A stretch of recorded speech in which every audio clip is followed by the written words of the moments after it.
សៀលរៀបនឹងលេចបាត់កាហ្វេមួយកែវត្រជាក់លែងមានជាតិរឿងរ៉ាវក្នុងក្បាលវិលវល់មិនចេះចប់រហូតតតែដៃយើងប៉ះគ្នាដូចជាស្គរដៃផ្អែមត្រជាក់ដល់បេះដូងរលាយបាត់អងភាពសៅមងក្នុងចិត្តគ្រាន់តែការប៉ះបន្តិចបន្តួចសងជីវិតមានន័យលើពីវ័យទាំងអស់លើពីវ័យទាំងអស់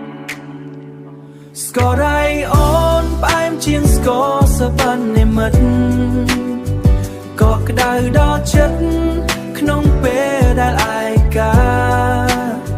ភាពទន់ភ្លន់នេះមិនអាចកាត់ថ្លៃបានឡើយនៅក្បែរអូ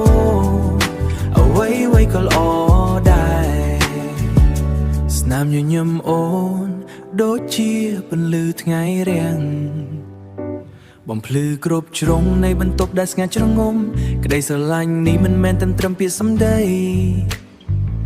តែជាកាយវិការដែលពោពេញដោយន័យស្គរដៃអូនមិនដែលធ្វើឲ្យខ្ញុំខកចិត្តជួយរំលឹកខ្ញុំឲ្យចេះស្រឡាញ់ខ្លួនឯងទោះបីថ្ងៃស្អែកមានអ្វីកើតឡើងក៏ដោយខ្ញុំនឹងនៅក្បែរមិនទៅណាឆ្ងាយទេស្គរដៃអូនផ្អែមជាងស្គរសវណ្ណនិមិត្តក៏ក្តៅដល់ចិត្ត